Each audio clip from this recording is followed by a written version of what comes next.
ब्रह्मा विष्णु महेश त्रिदेवों में सबसे बड़े देव कौन हैं? नमस्कार मित्रों, आज हम जानेंगे कि त्रिदेवों में सबसे बड़े देव कौन से हैं। वैसे तो तीनों ही देव बड़े हैं। सभी देवों का अपना एक विशेष महत्व है। तीनों देवों ने सृष्टि का अपना अपना कार्यभार संभाल रखा है। ब्रह्मा जी सृष्टि का निर्माण, विष्णु जी संचालन और शंकर जी सृष्टि का संहार करते हैं। मित्रों, महर्षि भृगु ब्रह्मा जी के मानस पुत्र थे। उनकी पत्नी का नाम ख्याति था, जो दक्ष की पुत्री थी। महर्षि भृगु सप्तर्षिमंडल के एक ऋषि हैं।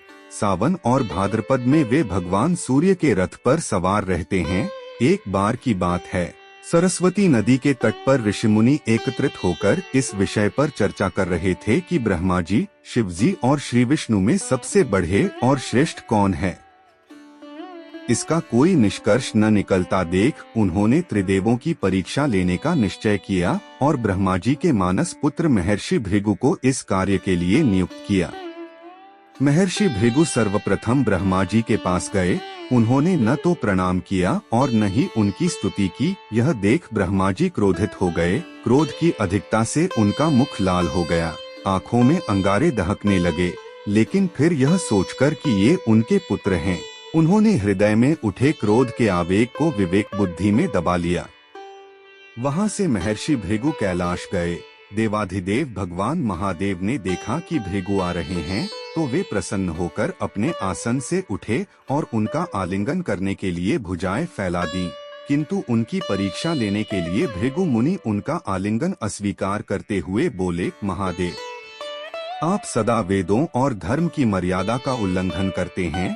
दुष्टों और पापियों को आप जो वरदान देते हैं, उनसे सृष्टि पर भयंकर संकट आ जाता है। इसलिए मैं आपका आलिंगन कदापि नहीं करूंगा। उनकी बात सुनकर भगवान शिव क्रोध से तिलमिला उठे। उन्होंने जैसे ही त्रिशूल उठाकर उन्हें मारना चाहा, वैसे ही भगवती सती ने बेहद अनुनय विनय कर किसी प्रकार से उनका क्रोध शांत किया। इसके बाद भृगु मुनि वैकुंठ लोक गए। उस समय भगवान श्री विष्णु देवी लक्ष्मी की गोद में सिर रखकर लेटे थे।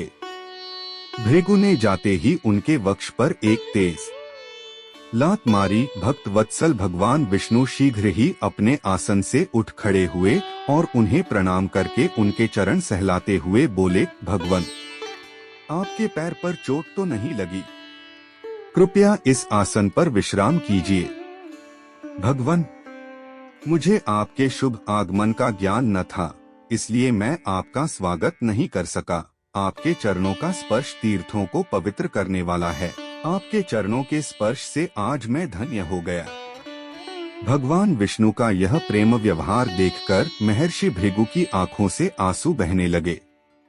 उसके बाद वे ऋषिमुनियों के पास लौट आए और ब्रह्मा जी, शिव जी और श्री विष्णु के यहाँ के सभी अनुभव विस्तार से कह बताया। उनके अनुभव सुनकर सभी ऋषिमुनि बड़े हैरान हुए और उनके सभी संदेह दूर हो गए। तभी से वे भगवान विष्णु को सर्वश्रेष्ठ मानकर उनकी पूजा अर्चना करने लगे।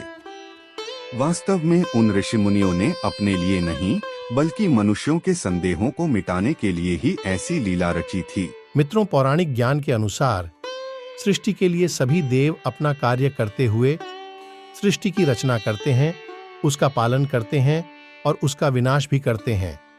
त्रिदेवों में हर देव की अपनी महिमा है। समय समय पर सभी देवों ने सृष्टि की भलाई के लिए अपनी कृपा बनाए रखी है।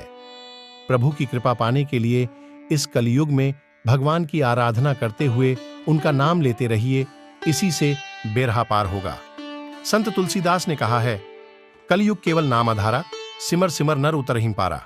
अर्थात कलयुग में केवल भगवान के नाम का जाप ही मनुष्य को संसार के गहरे समुद्र से पार लगाने के लिए पर्याप्त है। भगवान के दिव्य नाम का जाप जन्म और मृत्यु के इस चक्र से आनंद, शांति और मुक्ति देगा। मित्रों, एक बार कमेंट में जरूर लिखें, जय श्री कृष्णा, जय श्री राधे। धन्यवाद।